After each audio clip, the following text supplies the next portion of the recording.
Bismillahirrahmanirrahim. There are few words in the Quran Kareem more haunting than the following words. Words spoken not from anger nor confusion, but from unbearable clarity. They emerge softly yet strike fiercely, piercing through every distraction until they land directly in the depth of our consciousness. وَقَالُوا لَوْ كُنَّا نَسْمَعُ أَوْ نَعْقِلُ مَا كُنَّا فِي أَصْحَابِ السَّعِيرِ. And then they will say, if only we had listened or reasoned, we would not be among the companions of the blaze. From this verse we derive the mindset that we'll be discussing today, which is the mindset of self-awareness. This is not the voice of defiance, nor is it the language of disbelief. This is regret, total, soul-crushing, eternal regret. It is the voice of those who finally perceive truth, no longer as a distant concept but as an undeniable reality. Yet now it is too late for this realization to change their condition. The truth has transformed from an invitation into an unrelenting judge. They once had every opportunity to pause, to reflect and to change, but they never genuinely listened. They never truly contemplated. They lived beside the truth, but never let it enter. They postponed surrender until suddenly, inevitably, the time for change had slipped away. This verse opens a window into a frightening reality. It is entirely possible to live a life surrounded by reminders, drenched in knowledge, yet still end up among the people of the fire. Why? Because what you heard never penetrated your heart. Because what you knew intellectually was never truly embodied. Because truth never passed through the filter of sincere self-examination. This is existential regret, not arising from ignorance, but from a refusal to confront oneself. A life spent looking outward, never inward. A heart that never questioned itself. A soul that evaded everyone's scrutiny except its own. Thus, the verse does not merely describe disbelievers. It holds up a mirror to our very selves. If we dare to look closely, we might recognize our reflection. What leads to such a tragic regret?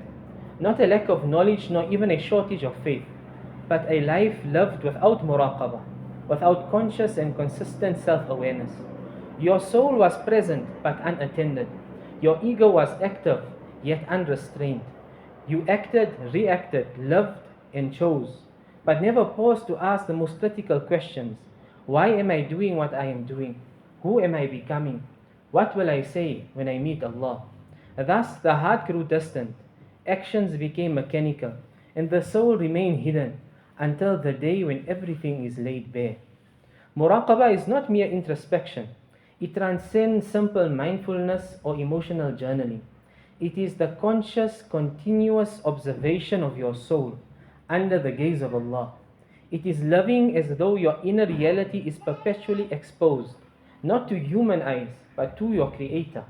It is knowing deeply that the one who crafted your inner world watches it unfold moment by moment. Muraqabah is more than acknowledging that Allah sees you. It is actively responding to that awareness with humility, reflection, and accountability. It is the birthplace of true taqwa, and without it lies the root of eternal regret. The Prophet ﷺ distilled the essence of muraqabah into one profound teaching, clearly distinguishing between those who live awake and those who drift into regret. الكيس من دان نفسه وعمل لما بعد الموت والعاجز من أتبع نفسه هواها وتمنى على الله. The intelligent person is the one who holds his soul accountable and prepares for what comes after death. The foolish one is he who follows his desires yet pins his hopes on Allah. Narrated in Sunnah al-Tirmidhi. Intelligence in this prophetic lens is neither measured by scholarship nor eloquence. Instead, true intelligence belongs to those who regularly question their souls before they are inevitably questioned in the hereafter. And the foolish, they live in passive optimism. They delay repentance, leaning on mercy while continuously neglecting accountability. Their regret will not come from misunderstanding Allah, but from misunderstanding themselves. Umar ibn Khattab radiallahu anhu once advised powerfully, حاسبوا أنفسكم قبل أن تحاسبوا وزنوا أنفسكم قبل أن توزنوا Take account of yourselves before you are taken to account. Weigh yourselves before you are weighed. These were not mere poetic words.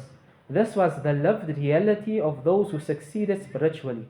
Early generations cultivated a continuous inner audit, not suffocating in guilt nor shame, but remaining acutely aware of their intentions, attachments, and priorities. They held their souls as a sacred trust, determined never to meet Allah unprepared. Contrast this with our reality. We weigh likes, followers, achievements, and status, but rarely weigh who we are becoming. We plan for retirement, yet ignore resurrection. We fear worldly exposure, but forget divine revelation. We measure everything except our own souls. In a society that glorifies busyness yet craves meaning, mindfulness has grown into a trendy commodity, an app, a technique, a marketable tool. Yet it offers only shadows of what the soul genuinely needs. It teaches you to breathe, but not to truly believe, to still your thoughts, but never to purify your heart. It calms your emotions, but fails to awaken your conscience. True muraqabah is more profound. It does not merely focus on your thoughts, it aligns your heart with the one who grants them.